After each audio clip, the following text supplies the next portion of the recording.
Hello दोस्तों, good morning, नमस्कार। आप सभी का स्वागत है आप सभी के अपनी यूट्यूब चैनल परीक्षा की शिक्षा में। उम्मीद करता हूँ, आशा करता हूँ आप सभी जो है स्वस्थ हैं, कुशल मंगल है, पहनता जो अच्छे और बढ़िया तरीके से कर रहे हैं। तो जो भी क्लास में फर्स्ट टाइम आए हैं, पहली बार आए हैं, नए हैं, उन सभी को बता दीजिए कि हमारे यहाँ पे आपकी बीएड बैच पे 2025 की जो आपकी तैयारी साथी रेगुलर बेसिस पे करवाई जाती है। जिसे भी तैयारी पूरी करनी है, कंप्लीट करनी है, चैनल को सब्सक्राइब करके आप तक हमारे साथ जुड़े हैं। क्लास का समय देखिए, जीके जीएस की जो है सुबह 10 बजे डेली देखने को मिलती है। रीजनिंग की जो क्लास है दोपहर को 1 बजे देखने को मिलती है।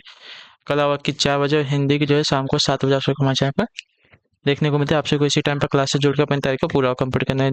डिस्क्रिप्शन आपको इंस्टाग्राम टेलीग्राम का लिंक मिलेगा। इंस्टाग्राम पे फॉलो कर लेंगे, टेलीग्राम चैनल को ज्वाइन करके टेलीग्राम चैनल पर डेली बेसिस पे क्लास का अपडेट और आपको एग्जाम का अपडेट जो है साथियों मिल जाएगा। ठीक है, चलिए क्लास स्टार्ट करें। स्टार्ट करने से पहले जिसने अभी तक क्लास को लाइक नहीं किया लाइक करेंगे, शेयर नहीं किया शेयर करेंगे, जिसने अभी तक चैनल को सब्सक्राइब नहीं किया है, सबसे इंपॉर्टेंट चैनल को सब्सक्राइब कर लेंगे। ठीक है, चलिए क्लास स्टार्ट करें। पहला क्वेश्चन आपके सामने दिया गया, भारत के राजघरानों के राज्यों को विलय करने का श्रेय जो है किसको जाता है, बताइए। भारत के राज्य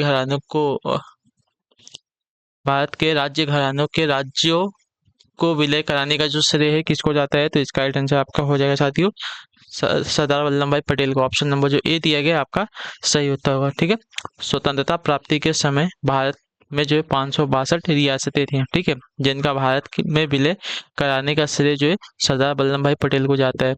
अगले क्वेश्चन की तरफ बढ़ेंगे। आपका 27वां प्रश्न है, उत्तर देने की कोशिश कीजिएगा, राइट आंसर हो जाएगा। ठीक है, 27 है, भारत को जब स्वतंत्रता मिली थी तब इंग्लैंड के प्रधानमंत्री नहीं थे, कौन, बताइए।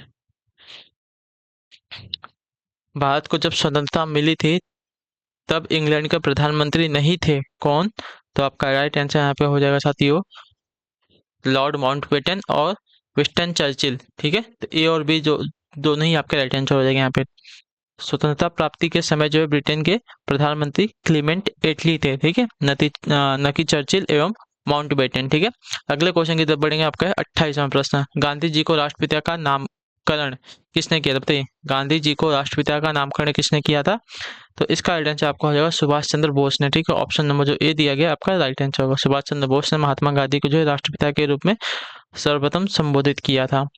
अगला क्वेश्चन आपका 29वां प्रश्न, बताइएगा राइट आंसर होगा, किस देश में वर्ष 1980 के बाद से ब्रिटेन के पहले परमाणु ऊर्जा संयंत्र का निर्माण करने की घोषणा की थी, तो इसका राइट आंसर आपका हो जाएगा साथियों चीन ने। ठीक है, ऑप्शन नंबर जो सी दिया गया आपका राइट आंसर होगा चीन ने वर्ष 1980 के बाद ब्रिटेन से पहले परमाणु ऊर्जा संयंत्र निर्माण करने की घोषणा की थी। ठीक है, चलिए अगला है आपका 30वां प्रश्न, बताइएगा राइट आंसर को। 2019 के क्रिकेट वर्ल्ड कप के फाइनल में कौन सी दो टीमें भिड़ी थी, बताइए।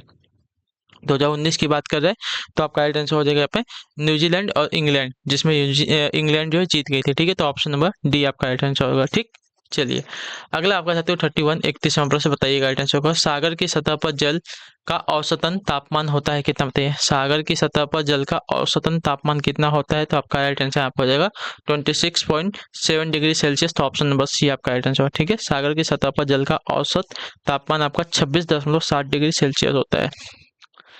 32वां प्रश्न, बताइएगा राइट आंसर क्या होगा। सभी परिसर व्यवस्थाओं को मिलाकर एक भौगोलिक क्षेत्र के रूप में बड़ी इकाई के रूप में बना दे। ठीक है, सभी परिसर व्यवस्थाओं को मिलाकर एक भौगोलिक क्षेत्र के रूप में बड़ी इकाई के रूप में बना दे तो उसे क्या कहते हैं, तो उसे कहा जाएगा साथियों आपका बायोम। ठीक है, ऑप्शन नंबर बी आपका राइट आंसर। बायोम एक आपका भौगोलिक क्षेत्र होता है जिसके अंतर्गत जैविक विशेषताओं में समरूपता जो है पाई जाती है। ठीक है, अगला क्वेश्चन आपका 33 में बताइएगा राइट आंसर होगा, दिल्ली, आगरा और मथुरा किस नदी के तट पर स्थित है, गंगा, चंबल, यमुना या किसी के नहीं, तो आपका राइट आंसर हो जाएगा यमुना नदी के तट पर। ऑप्शन नंबर जो सी दिएगा आपका राइट आंसर होगा। Delhi,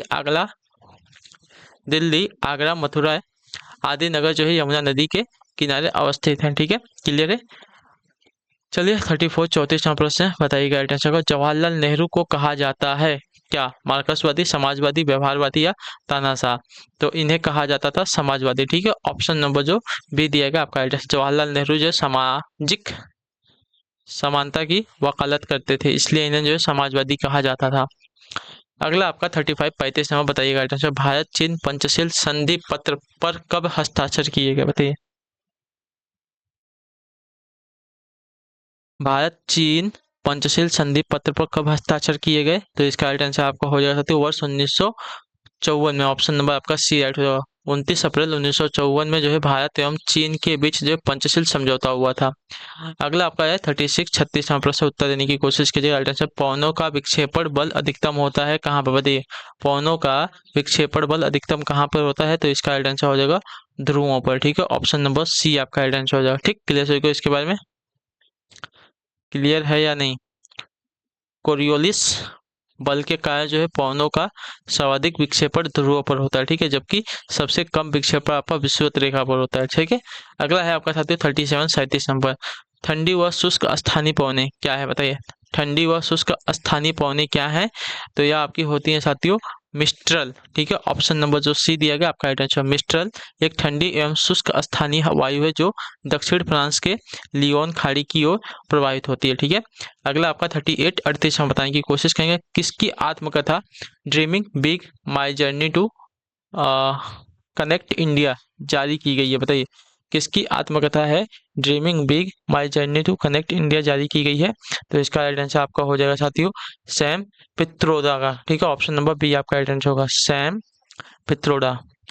dreaming big my journey to connect India Sam Pitroda की आत्मकथा है। ठीक है, अगला आपका है 39 39 नंबर बताने की कोशिश करेंगे। राइट आंसर, किसने जो है ऑनलाइन फैशन स्टोर above.com की शुरुआत की है, तो इसका राइट आंसर आपका हो जाएगा साथियों आदित्य बिरला समूह ने। ठीक है, ऑप्शन नंबर ए राइट हो जाएगा। ठीक है, above.com ऑनलाइन फैशन स्टोर की शुरुआत जो है आदित्य बिरला समूह द्वारा की गई है।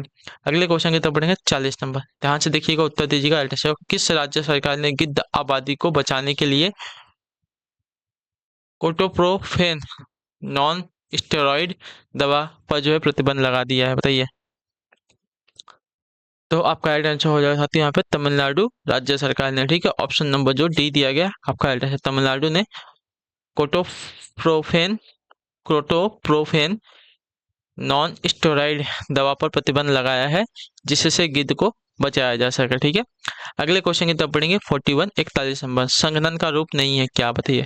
संघनन का रूप क्या नहीं होता है, तो संघनन का रूप जो है आपका यहाँ पे गुप्त उष्मा नहीं होती है। ठीक है, ऑप्शन नंबर सी आपका राइट आंसर होगा। ओस पाला एवं कोहरा जो है संघनन के रूप होते हैं। ठीक है, जबकि गुप्त उष्मा जो है गर्म भाप में होती है और संघनित अवस्था में नहीं होती है। ठीक है, अगला आपका 42 42 नंबर। सूची 1 का सूची 2 से मिलान कीजिए। सूची 1 है राज्य और सूची 2 है राजधानी।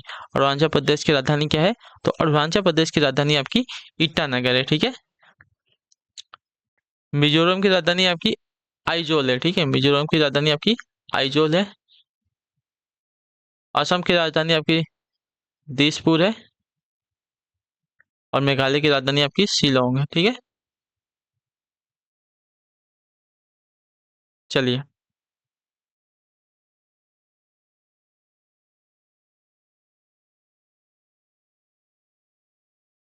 अगला क्वेश्चन देख लेते हैं 43 43 नंबर।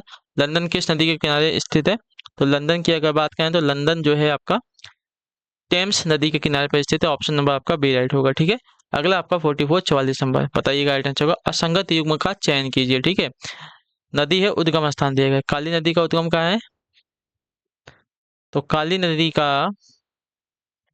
उद्गम आपका लिपुलेख में सही है। भागीरथी का गोमुख में सही है। नर्मदा का आपका अमरकंटक में सही है। यमुना का पिंडारी ग्लेशियर गलत है। ठीक है, तो ऑप्शन नंबर डी राइट हो जाएगा। यमुना का जो है ग्लेशियर यमुनोत्री ग्लेशियर से निकलती है यमुना नदी। ठीक है, तो ऑप्शन नंबर डी आपका राइट आंसर राइट हो जाएगा, लेकिन मिलान जो है गलत दिया गया है। ठीक है, 45 सोन प्रयाग में सोन गंगा नदी का संगम रिक्तस्थान नदी के से होता है। किस नदी से होता है, तो आपका राइट आंसर हो जाएगा साथ ही यहाँ पे मंदाकिनी से। ठीक है, ऑप्शन नंबर डी आपका राइट होगा। केदारनाथ धाम मार्ग पर सोन गंगा नदी का संगम आपका मंदाकिनी नदी से होता है। ठीक है, अगला आपका है 46 46 नंबर। मोनाल किस देश का राष्ट्रीय पक्षी है और उत्तराखंड का राजकीय पक्षी है, बताइए। तो मोनाल की बात करें तो मोनाल जो है आपका यहाँ पे आपका राइट आंसर हो जाएगा साथियों नेपाल का। ठीक है, ऑप्शन नंबर ए राइट हो जाएगा। मोनाल उत्तराखंड का राजकीय पक्षी और नेपाल का जो है राष्ट्रीय पक्षी है। ठीक है, चलिए अगले क्वेश्चन की दौड़े 47 47। हिमकड़ों से युक्त मेघ होते हैं कैसे, तो ये आपके होते हैं साथियों पक्षाब, ठीक है, ऑप्शन नंबर सी आपका राइट आंसर होगा, ठीक है। सबसे अधिक ऊंचाई पर हिमकरों द्वारा निर्मित बादल को पक्षाप में कहा होते हैं, ठीक है। अगला आपका साथियों 48 48 बताइए राइट आंसर होगा। भूकंप छाया क्षेत्र का लगभग विस्तार होता है कहाँ पर होते हैं? भूकंप छाया क्षेत्र का लगभग विस्तार कहाँ पर होता है? तो आपका राइट आंसर यहाँ पर हो जाएगा साथियों 40 डिग्री सेल्सियस पर, ऑप्शन नंबर यहाँ पे ए राइट हो जाएगा, ठीक है। भूकंप छाया क्षेत्र का विस्तार लगभग जो है 40 डिग्री सेल्सियस पर होता है, 40 डिग्री पर होता है, ठीक है। अर्थात 103 डिग्री से 143 डिग्री के मध्य का क्षेत्र आपका भूकंप छाया क्षेत्र होता है, ठीक है। अगला आपका 49 भारतीय अर्थव्यवस्था को क्या कहा जाता है? तो इसको कहा जाता है साथियों आपका विकासशील, ठीक है। विकासशील देश कहा जाता है भारत को, अर्थात भारतीय अर्थव्यवस्था को आपका विकासशील कहा जाता है।